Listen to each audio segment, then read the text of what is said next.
Hi guys! Good morning! For today's video, isi-share ko sa inyo yung aking naging application dito kay Home Credit. Nakapag Home Credit na ba ang lahat?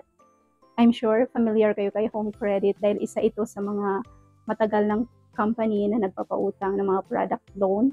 Doon sila kilala sa pagpapautang ng mga product loan, and ngayon nga is unti-unti meron din silang mga cash loan na ino-offer. Yun pa lang yung available sa aking account kay Home Credit is product loan yung ino-offer nila sa akin. So, paano ba ako nag-apply dito nang walang ka-hassle-hassle? Unang-una, ang ginawa ko is dinownload ko yung kanilang My Home Credit app through Google Play Store. Nag-sign up ako doon ng aking mga basic information. After submit doon sa ating mga personal information, tsaka yung ating contact reference, ilalagay din natin yon. Kailangan nating i-update yung ating mga information kay Home Credit. Kasi hindi naman agad-agad na pag halimbawa gumawa ka ngayon ng iyong account kay Home Credit is meron ng agad-agad na offer sa'yo. Hindi po ganun yon. Based sa aking experience that time, nung nag-sign up ako kay Home Credit, walang direct offer sa akin na product loan. After ng sign up ko, mga 2 months yatang nandyan lang sa phone ko yung applications ni Home Credit. So, every time na tinitingnan ko yung aking account kay Home Credit, walang pagbabago, walang ino-offer sa akin na any product loan amount doon. So, until na dumating yung time na 2 months, yun wala pa din. So, ang ginawa ko, in-uninstall ko muna yon. After 4 months, binalikan ko yung aking applications. Pina-update sa akin yung aking mga basic information. After ko siyang i-update yung aking mga basic information, nag-update din yung Home Credit na ayun nga, lumabas na meron na pala akong offer na product loan na worth 80,000 pesos. Sinubukan ko siyang applyan through their app. And tiningnan ko kung ano yung mga stores na merong Home Credit na malapit lang sa amin. And after that, meron ka na makikitang QR code and nakalagay doon sa app ni Home Credit na just in case ikaw ay mag-avail ng product loan, kailangan mo ng 10% na upfront amount pag ikaw ay kumuha ng any product na kasya doon sa binigay sa yung limit. Yung sa akin that time, parang hindi ako nag-expect na just in case na mag-apply ako is ma-approve ako. So, ang ginawa ko that time, tinry ko siya. Pumunta ako sa SM dito sa amin. Chinek ko kung totoo ba na makapag-avail ako ng product loan. Since yung aking fridge is nasa province, ang ginawa ko, yung in-offer sa akin na product loan na worth 80,000 pesos ni Home Credit, yun yung in-avail ko ng panibagong fridge para dito sa aking place sa city. So pagdating ko doon sa SM Appliance, naghanap ako ng agent ng mga Home Credit, and then automatically naman merong nag-assist sa akin, and yun, pinapili na ako, tinanong na ako kung ano yung aking i-avail. Ang sinabi ko is yung fridge na lang kasi ayoko na din kunin yung fridge ko sa province. Parang hassle kasi sa akin na dadalhin siya dito sa city, and then much better na kumuha na lang ako, and then directly sila na din yung magdi-deliver sa akin sa place ko dito sa city. Namili ako ng product. Napili ko nga yung LG na refrigerator na bagong-bagong labas lang siya.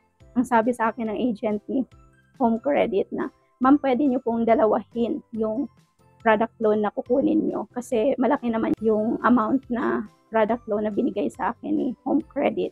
So, during that time, hindi ako pumayag na dalawa yung product na kukunin ko. So, ang sabi ko sa kanya, okay na ako dito sa fridge na kukunin ko. Naalala ko na in-offer pa sa akin yung isang fridge na pinakamalaki.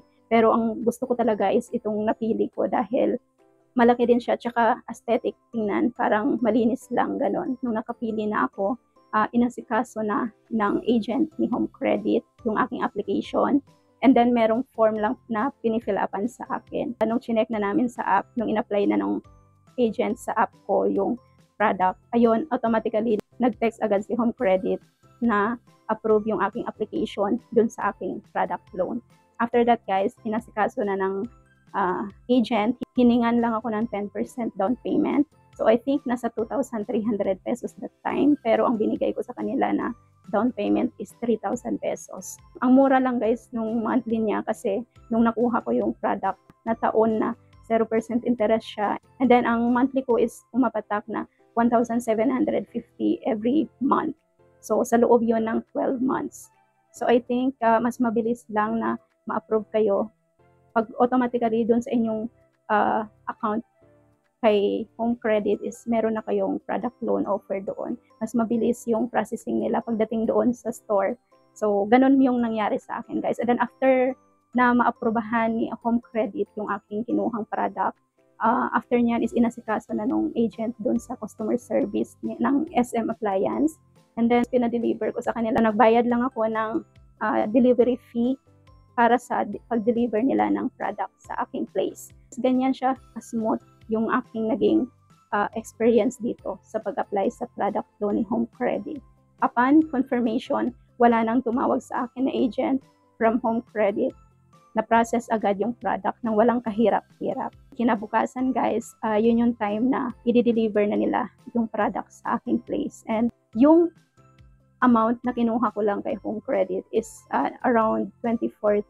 Ganyan yung range price na kinuha ko that time. And super thankful ako kasi nung time na nag-apply ako is nataon na 0% interest sila. Napamura yung aking pag-avail dito sa kanilang product loan. Sayang nga kasi sana ibang product na lang yung kinuha ko that time. Yung phone ko kasi is okay pa naman siya and hindi ako yung taong mahilig na papalit-palit ng phone. Yung sa akin, as much as possible na gumagana pa yung aking phone, hindi pa siya nasisira. I-maximize ko talaga yung paggamit. Kaya hindi ko naisip na doon sa 80,000 na offer sa na product loan ni Home Credit is phone yung kukunin ko. Happy naman ako sa naging experience ko dito kay Home Credit sa kanilang pa-product loan. And I'm waiting na matapos ko na siya para at least makita ko ulit baka sakali merong mga new offer itong si Home Credit sa atin. So kung kayo guys is wala pang account dito kay Home Credit, gumawa kayo ng account kasi hindi naman agad-agad merong offer. Hayaan nyo lang yung account nyo kay Home Credit. And titingnan-tingnan nyo lang kung meron kayong offer. Kasi gano'n naman yung scenario dito kay Home Credit. Mas mabilis na yun nga, meron na kayong account na doon kayo mag-apply through app. Parang mas malaki yung chance kasi na pag-approve ka na sa app is automatically pag pupunta ka dun sa store is ma-approve din agad yung product na kukunin mo. So I'm waiting dito sa kanilang pa-cash loan pero based sa mga naririnig ko is medyo mataas yung interest ni Home Credit pagdating sa kanilang cash loan. So I think okay na ako sa kanilang product loan and as long as 0% interest, okay na okay siya. So, ayun lang guys, yung aking naging experience dito kay Home Credit and napaka-hassle-free ng aking naging experience. Walang nagka-problema. When it comes sa payment naman, every month na nagbabayad ako dito kay Home Credit, na-try ko siyang bayaran through my Maya app. And just in case kayo ay merong G-Gifts, pwede nyo din yung gamitin pambayad kay Home Credit. So, mostly, ang ginagamit ko talaga pag bayad dito kay Home Credit is itong si Maya app. Napakabilis lang ng transaction ng pagbabayad dito and real-time din yung posting ng kanilang payments. Wala pang 1 minute, nag-message na sa akin si Home Credit na receive na nila yung aking payments. So, ganun siya kabilis. I hope may natutunan kayo dito sa ating story time about kay Home Credit. Ano ba yung naging experience nyo guys sa pag-avail nyo dito sa Home Credit na product loan? Hindi ba kayo nahirapan sa inyong application? Let me know dito sa ating comment section yung ating naging experience sa pag-apply nyo dito kay Home Credit. Kung bago ka pa lang dito sa ating channel, please you may consider to click the notification bell and subscribe na din dito sa ating channel para lagi kayong updated sa mga upcoming videos natin. Thank you so much guys for watching this vlog about sa ating story time kay Home Credit and I hope may natutunan kayo kahit papano and see you sa susunod nating mga video. Thank you and God bless sa inyong lahat. Bye!